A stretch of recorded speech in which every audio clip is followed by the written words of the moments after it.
starting to roll here. Hello, everybody. Welcome. We are live from the White House. Oh, it is April Fool's Day. So, hey, welcome to the Energy Realities podcast. We have an outstanding show for you today. And we have first up around the corner, Tammy Nemeth with the Nemeth Report. Tammy, welcome. And you're from the UK this morning, right? Yeah, I'm in the UK today.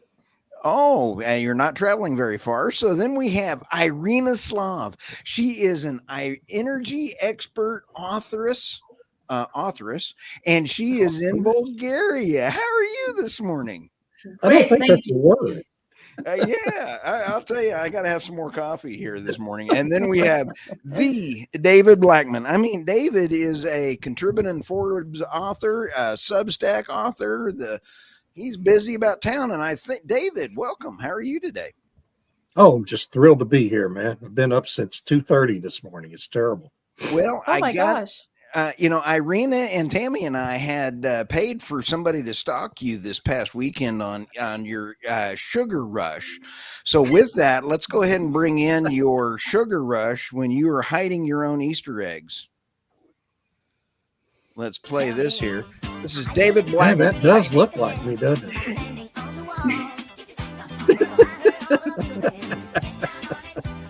It's after eating all those jelly beans that my grandkids brought in those plastic eggs. Oh, man. All right. So with that, let's go ahead and tee up our show for today. And we've got I can't say this. I sound like Scooby-Doo when I try to say this, but what are we talking about? Carbon taxes and rebates. Kilmageld. Thank you. All right. First up around. Is that a German word? Wait a second. Is that a German word? That's a German word. Yeah. It's okay. So if I can just provide a little bit of context there, when the Socialist Party, the SPD, was running in their campaign, one of their platform principles was Kilmageld, and that is basically a carbon tax rebate for the citizens. And in the coalition that they're in, they said they would bring it in, and they haven't brought it in yet. And so there was a question, I think last year in the German parliament, asking, when are we going to get our Kilmageld? And the German government said, not yet. Not yet. Because, well, they already not yet, and shut up. Yeah, they gave a subsidy cut already or whatever. There was a 6.5 cent per kilowatt hour surcharge that every German utility payer had to pay in order to pay for the subsidies to wind and solar over a 20-year period. And they lifted that in 2022 and with the Ukraine attack and whatnot. And so they're like, well, we've already given you a whole bunch of money and whatnot. So that's where we're at right now, where they're still demanding, especially the environmental groups want, various groups want the Kilmageld. Mm-hmm. Yeah, the environmentalist groups that are made up mainly of upper middle class people who can afford it. Right. Well, and the reason I sort of talked about this, suggested this topic, was that today is April 1st, and the Canadian carbon tax increase is 23% today. And wow. Yeah. So 23%. Yeah. Increase. So they give a subsidy supposedly to some people, not everybody, some people based on, I don't know what income. If you're a retired person or whatever, then you get a carbon tax rebate check. But people they're saying, oh, more people get more money back. And they don't. Because what's interesting, if I can just add one thing, in Canada with the carbon tax, it gets charged on your utility bill. And depending on which province you're in, it gets charged differently because some provinces have their own system or something. But they charge the goods and services tax, which is the federal sales tax, on top of it. Oh, sure. Yeah, of course. So you don't get a rebate on that, but you get a rebate on the original, supposedly. Well, Tammy, you're next. Let's go here. Is this what you were talking about on this right here?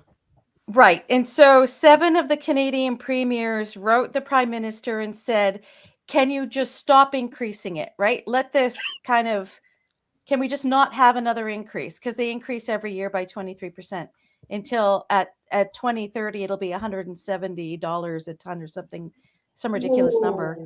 I think right now it's at 85. It increased to 85 or something. So the 7 premiers said, can we stop it? And the prime minister wrote back and said, no, if you want to stop it, give a different alternative. And it's like, okay, whatever. And so then the federal leader of the opposition put a motion forward in the House to stop the carbon price tax increase. And every party except the Conservatives voted against it. So we have the Liberals, which are socialist light. We have the full socialists, the New Democrat Party, the Greens, of course, and the Bloc Québécois, which is a French separatist party. They all voted against that motion. So they all want the carbon tax.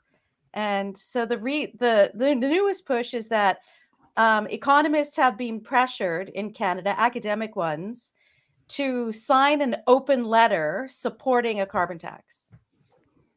So I think they're up to 200 or 300 economists who have signed this letter saying that, yay, carbon taxes are great.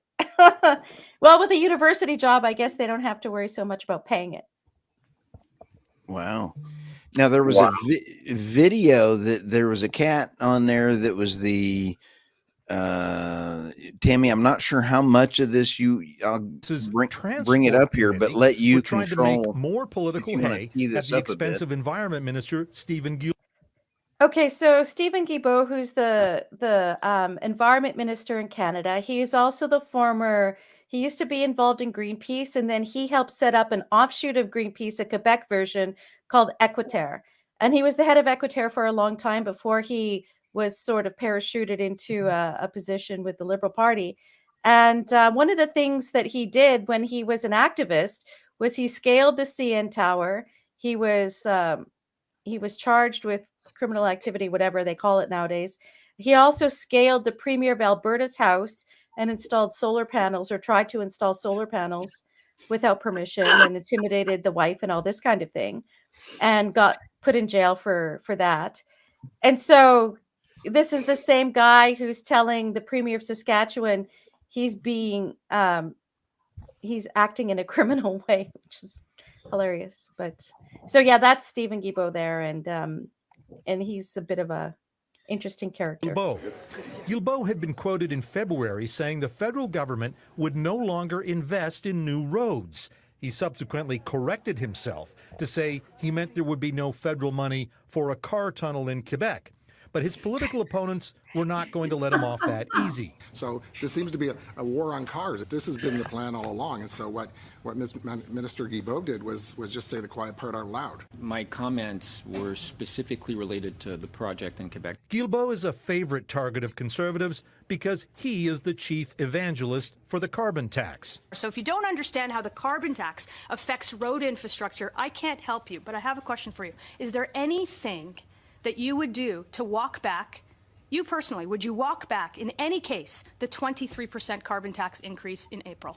Guilbeault would only defend the carbon tax in French. Oui, la Noting that, yes, while the carbon tax does go up April 1st, so does the rebate paid to most Canadians.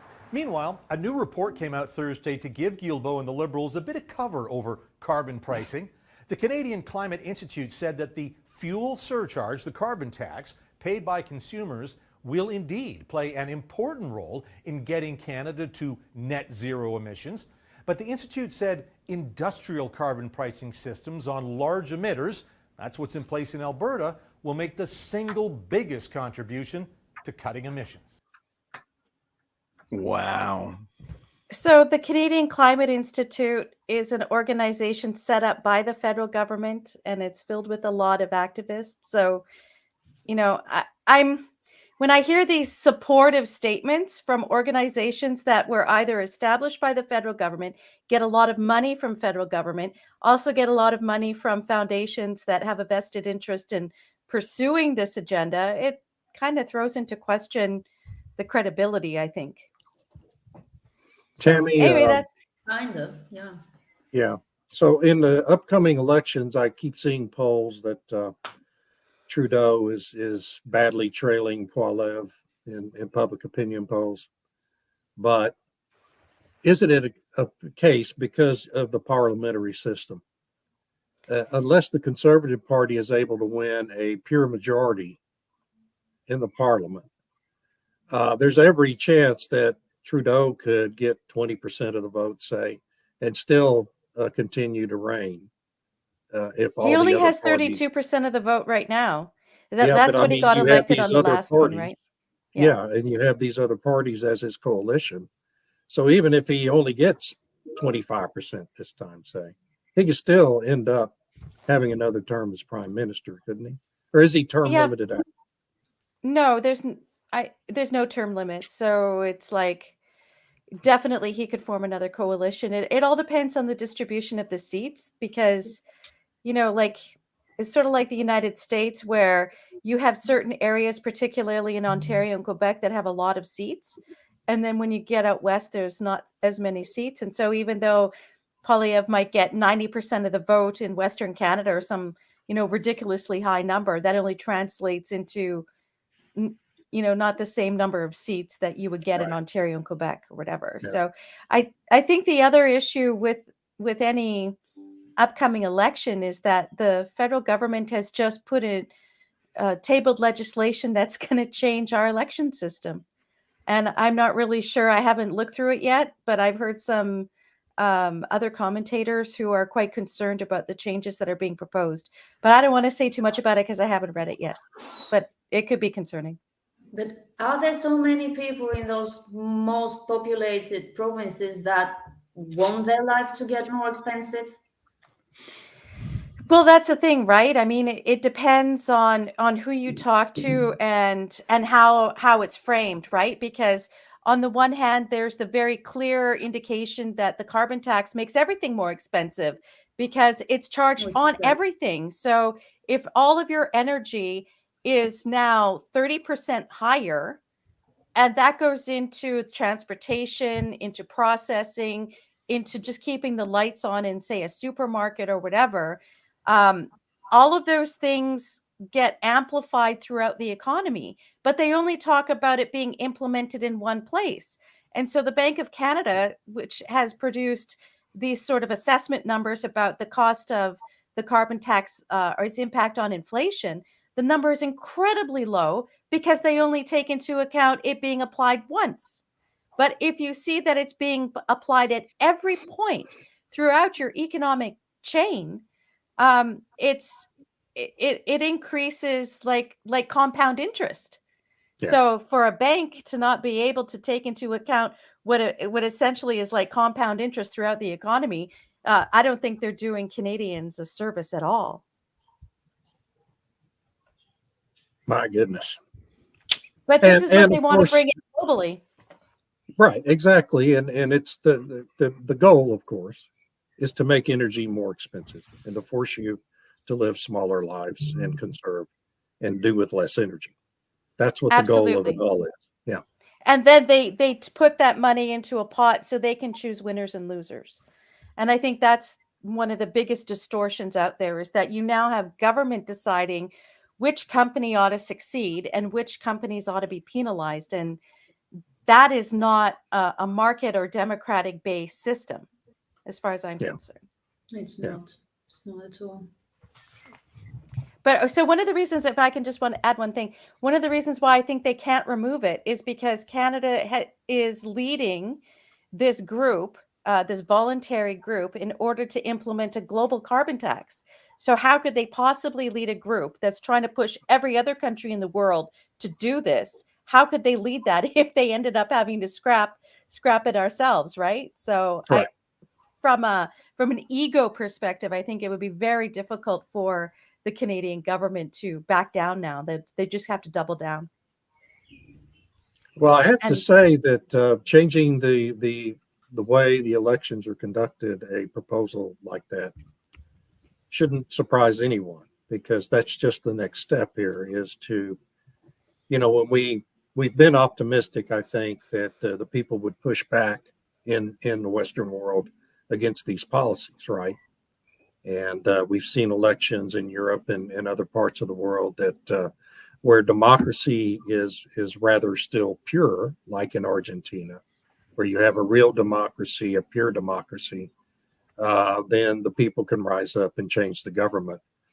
But where you have these very complex systems with a majority that is focused on maintaining control, it's not surprising that their next step will become to change the way the elections are conducted. In America, we've had all these things like vote harvesting and mail-in ballots that literally change the way the votes are counted.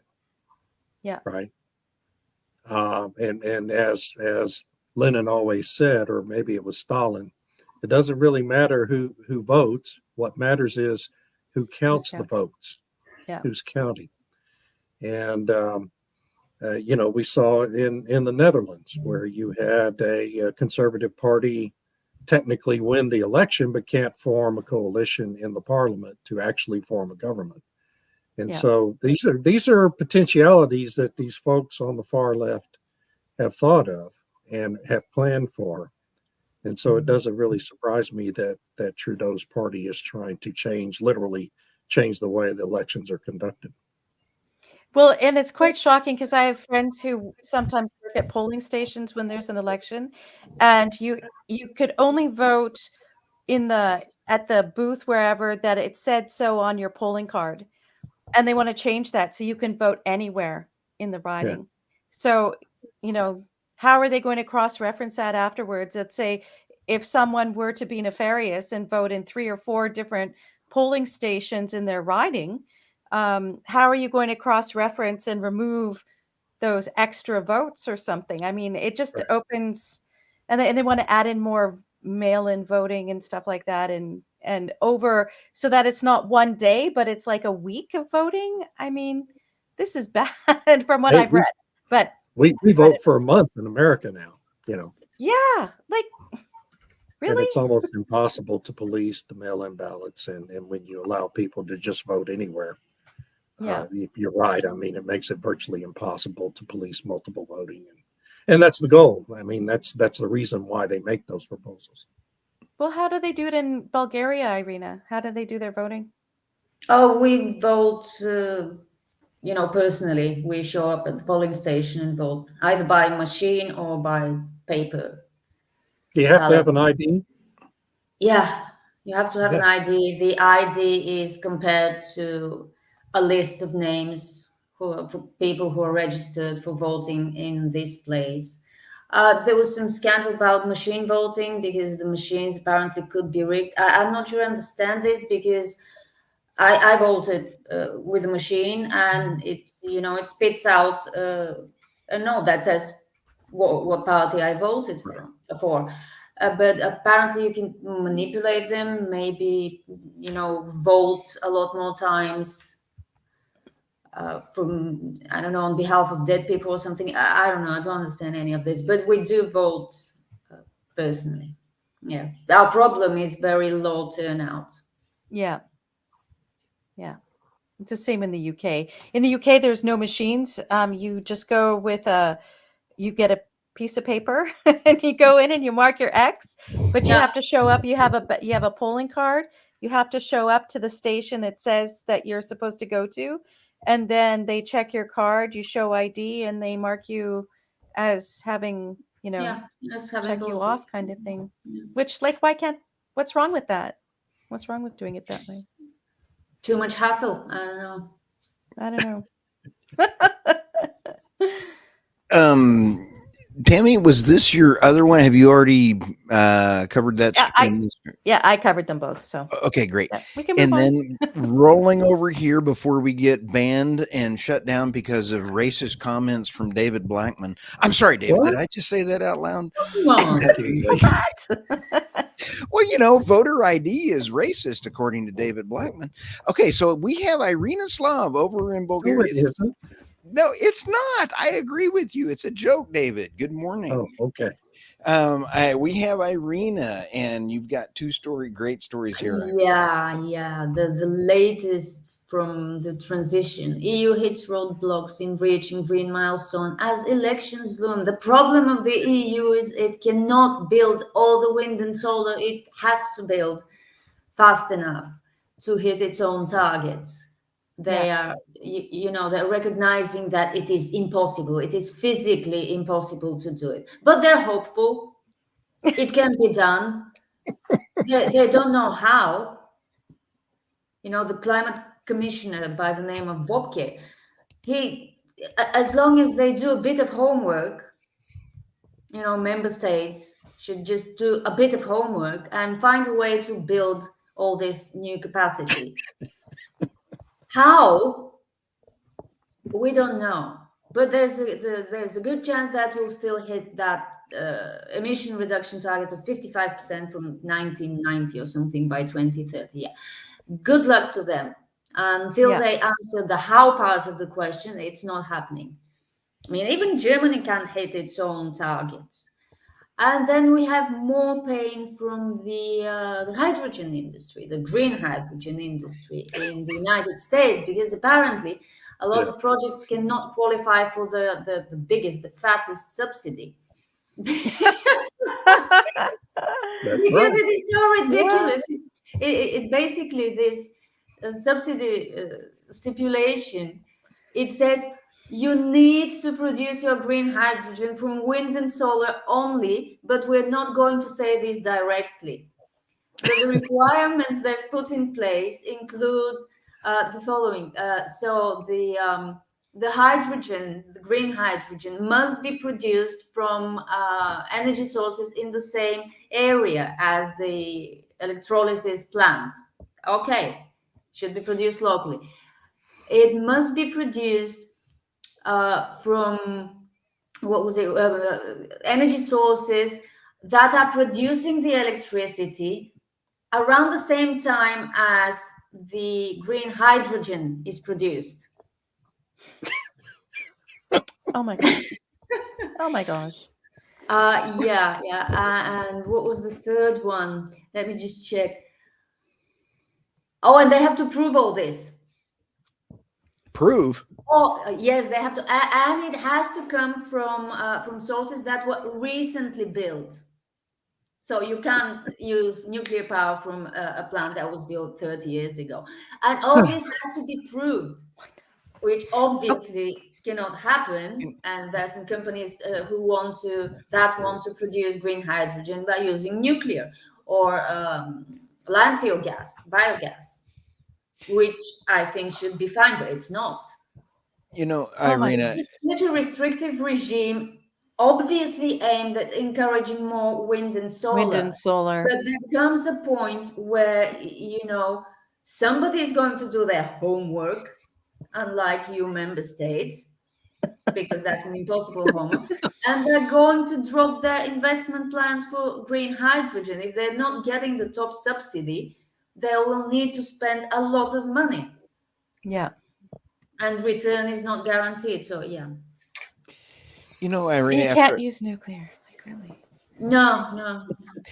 After I saw the story and what you're bringing this up, I don't know why. I think Google was listening to our conversation, but all of a sudden, all these hydrogen stories started coming over across my screen and everything else. And the one that it really got me tickled at, Irina, was the fact that they now say hydrogen airplanes, and they had designs that were coming up for hydrogen.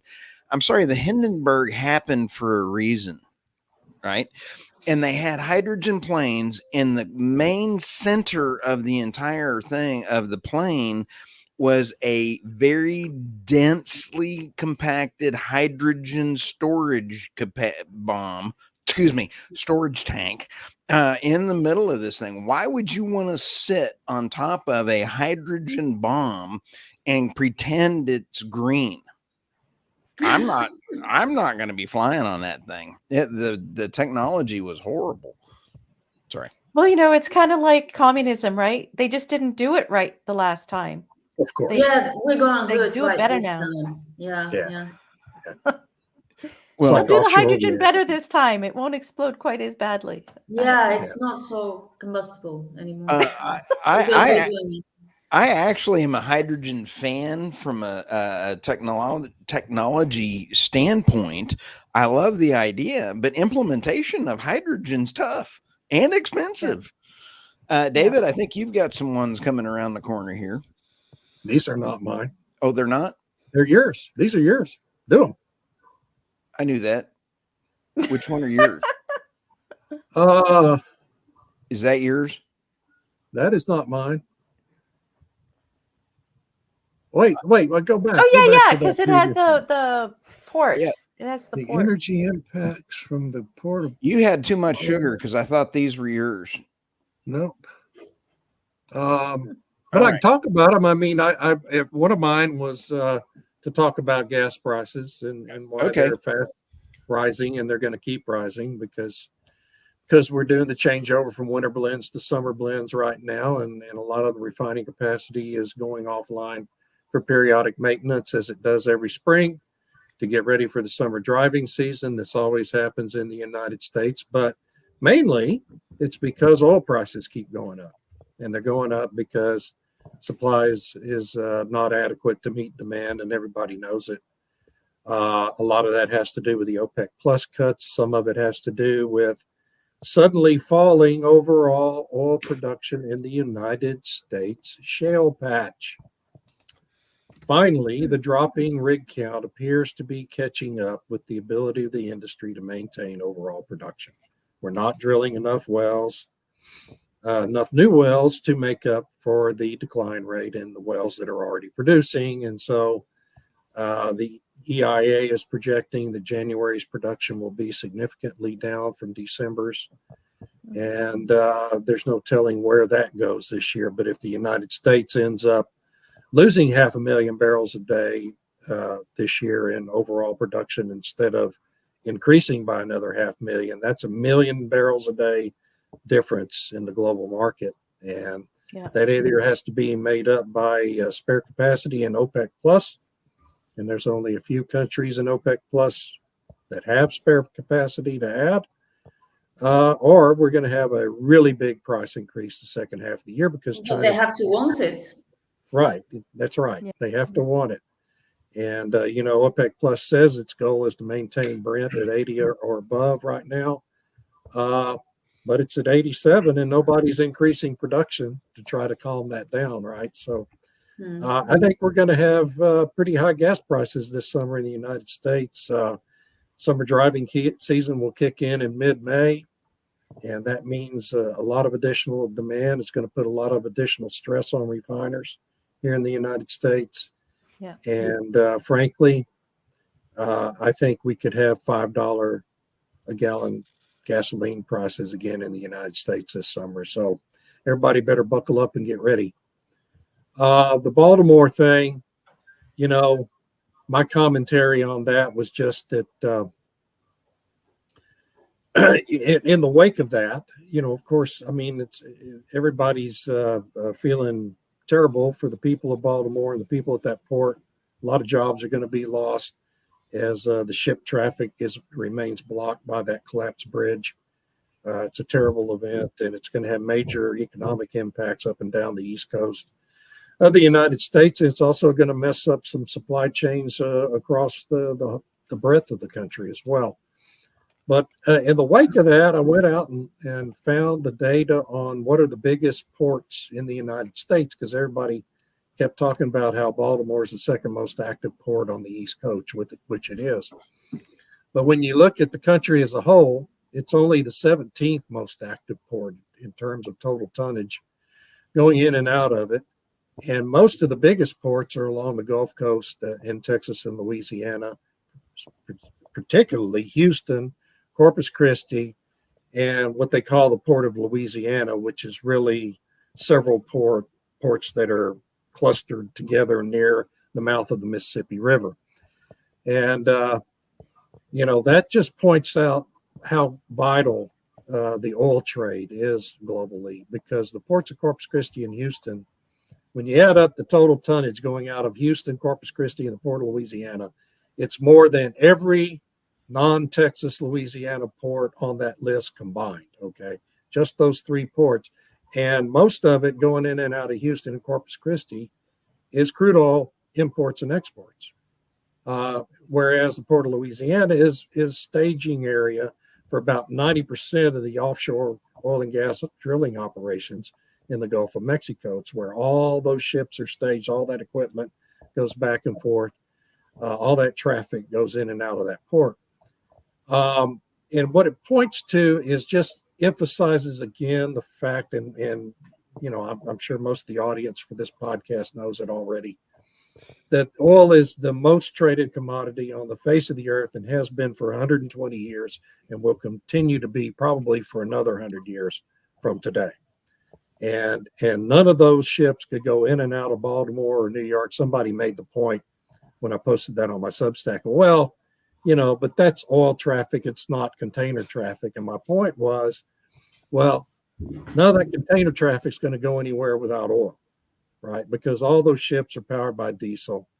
And it just points out to the vital nature of the oil trade globally and how it just powers the whole economy. And that's my preachiness for today. There's a couple key points in that Baltimore article in there, and that is coal. It's the number one export for the port out of there. And India is the number one in 2023 for theirs. Now the pricing has not gone up. India is the number one importer from U.S. Yes, from that amount of coal. And Egypt was in there, and Canada was also in there as well too. So when you take a look, you got go Canada. You know, I love Canada, especially when I go to hockey games and stuff, you know, and I don't know how to sing the Canadian. Oh, Canada. That's all I can sing is just, oh, Canada. That's almost all Canadians can sing as well. It's just like, oh, God. That's like going to Oklahoma State football game. Nobody knows the fight song of our university except OSU. Okay. Now, but you take a look at coking coal or metallurgical coal or steam coal. There's the two different kinds that are in there. I just read an article that was amazing about the bridge itself and the impact for the tax. I believe it was Irina and others have brought this up, is that bridge covers an access for propane, for gasoline, for diesel, for everything else that is now having to be rerouted and going around. So that bridge is very critical. So it's going to be interesting. And then we had another bridge hit this weekend in Oklahoma. Yeah, go figure that out. And you gotta love it. Don't drive over bridges without looking both ways to see if there's a ship coming. Luckily, that bridge in Oklahoma was a concrete bridge. It wasn't a cantilevered bridge like the Key Bridge in Baltimore. You know, that Key Bridge was a cantilevered bridge that just collapsed as soon as a big object hit that one support column. But the bridge going over that Oklahoma lake was a pure concrete, reinforced concrete bridge. And don't be, we are all resting assured because Mayor Pete is on the job and they're now missing the 2 minutes right before the crash happened. And it's only going to take several years for them to find out what happened. But they came out and said right after, within 10 minutes of it hitting it, go, nothing to see here. It's not a terrorist attack. Mm-hmm. So, you know. Yeah. All right. 3 years to investigate that. Yeah, let's go to the next ones here. Let's go here. So this story I found pretty interesting on this. 20 U.S. oil and gas trade groups unite against Biden's misguided methane fee. I'll tell you what, the full list is in the article. It is nice to see that oil and gas executives are standing up, and the trade associations, the API, they all do a great job, and they all have to get out there and really stand up for folks. This is a quote. This tax on American energy is a serious misstep that could jeopardize our nation's energy advantage and weaken our energy security, said API Senior Vice President Policy, Dustin Meyer. Do you know Dustin? I do not. U.S. oil and gas is innovating throughout its operation to reduce natural methane emissions while meeting and growing energy demand. Yet this proposal creates an incoherent, confusing regulatory regime that will only stifle technology advancements and hamper energy development. Can you explain what the methane fee is for those who maybe aren't aware? The methane fee,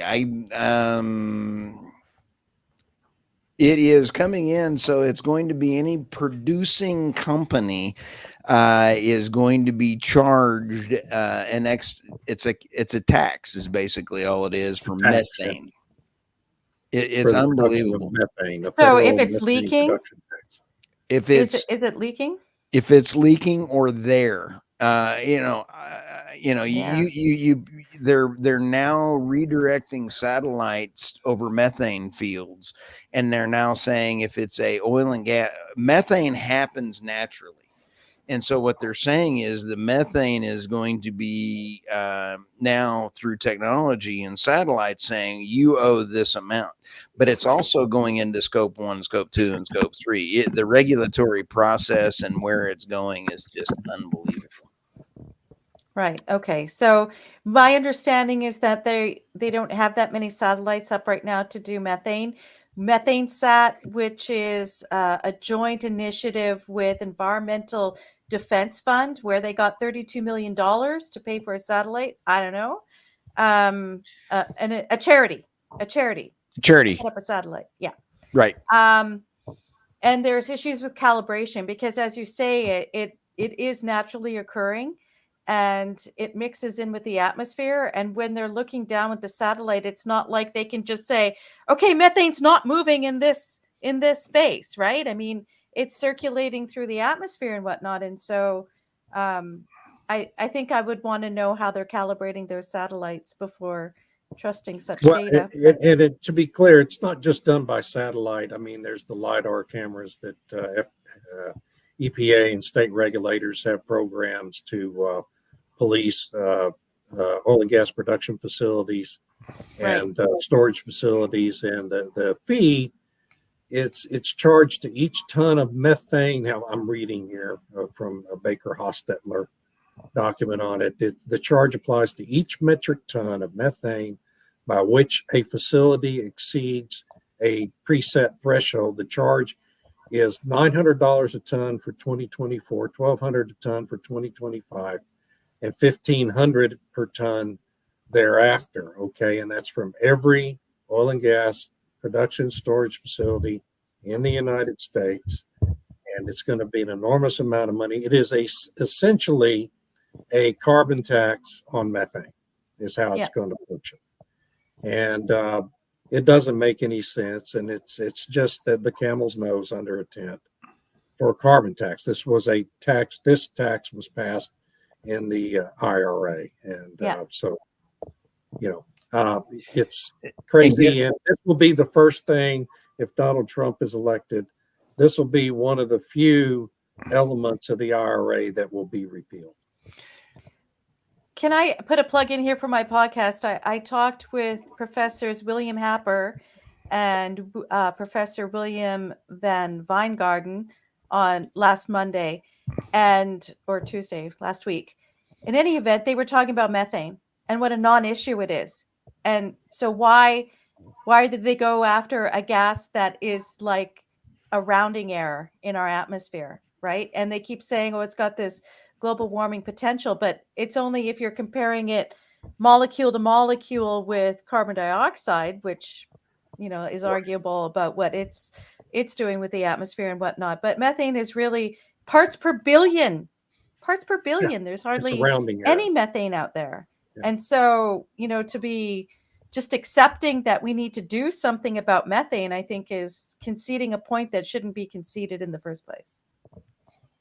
Yeah, I mean, yeah, but of course it's all political. Everything's political, And the reason you How to go after punish the methane industry. is because you're trying to punish methane. You're trying to punish the industry that produces methane. You're trying to marginalize methane so that you can encourage the building of more wind and solar and all these non-viable alternatives to it. So, yeah. And also ban natural gas, right? Right. Because Right. if you get the public to believe that methane is bad and evil or whatever, then it's much easier to convince them that, well, you shouldn't be using natural gas then. Right. So, yeah. I don't like where that's going. Let's see here. Also, Secretary, this was something that you China was the best. Yeah. Yeah, China was the EU. Could you guys tell us what the EU was going on with EU and China and EVs?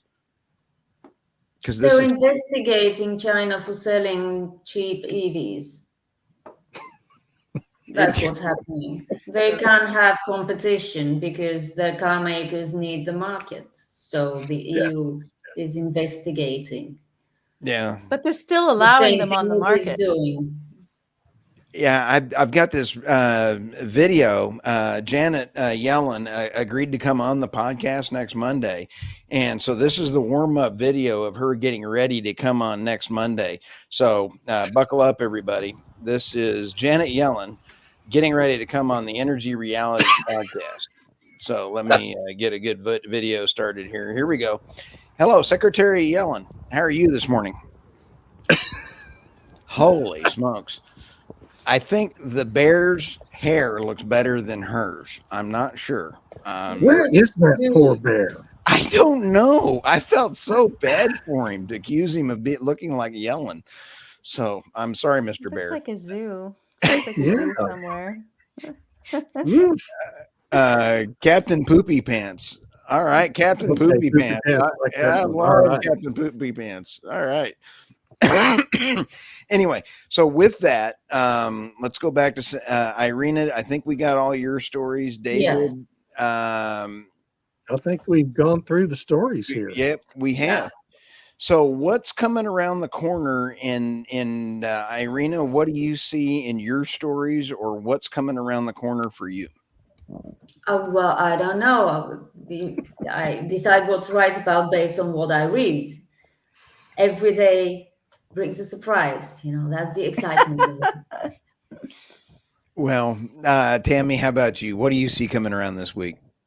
Well, I think the China EV issue is very fascinating because, like, for example, in the UK, they put a whole bunch of government money to set up BMW Mini EV plant in Oxford.